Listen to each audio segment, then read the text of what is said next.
कैसे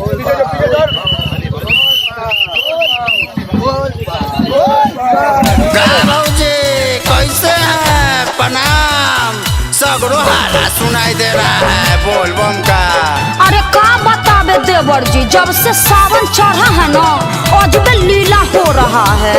लीला? अरे तोरी अरे का है लीला? जब से सावन महीना चढ़ गया है भक्त भोले बाबा का बिगड़ गया है। जब से सावन महीना चढ़ गया है भक्त भोले बाबा का बिगड़ गया है। भक्ति में जी रहा है बूटी सब पी रहा है, भक्ति में जी रहा है बूटी सब पी रहा है, टेंशन टल रहा है।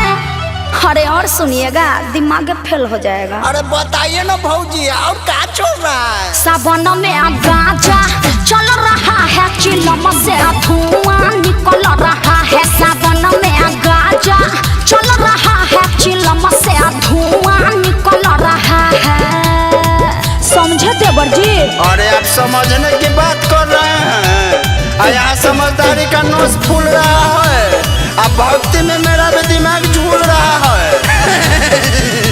अभी तो झूलिए रहा है अब फूल रहा है, आगे सुनिए ना।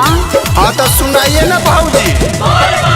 चारों ओरिया बादल है छाया, लग रहा है गुड्डा जी। पानी झम झम बरस रहा है, सबका हैप्पी है मोडा जी। चारों ओरिया बादल है छाया, लग रहा है गुड्डा जी। पानी झम झम बरस रहा है, सबका हैप्पी है मोडा जी। सुइया पहाड़ देखो चढ़ रहे हैं, सुइया पहाड़ देखो चढ़ रहे हैं, कमी ना कुछ खल रहा है। चलना है तो चलिए ना, तो यही का गाजा बोले। और का चल रहा है जल्दी बताइए ना। हाँ तो सुनिए, सावन में गाजा चल रहा है, चिलम से धुआं निकल रहा है। सावन में गाजा चल रहा है, चिलम से धुआं निकल रहा है। आप सही कर रहे हैं भौजी, तो हम लोग का है पीछे रहे।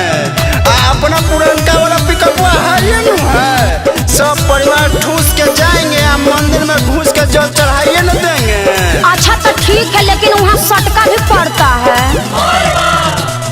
शहरी आंटी नवा की दुल्हन ठुमका देखो लगा रही है।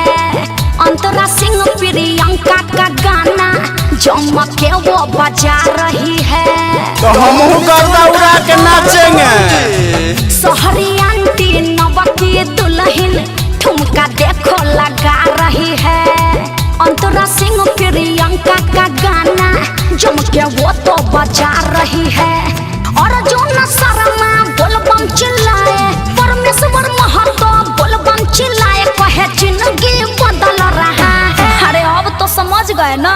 अरे सब ऊपर से निकल जा रहा है भौजी। सावन में गांजा चल रहा है, चिलम से धुआं निकल रहा है। सावन में गांजा चल रहा है, चिलम से धुआं निकल रहा है।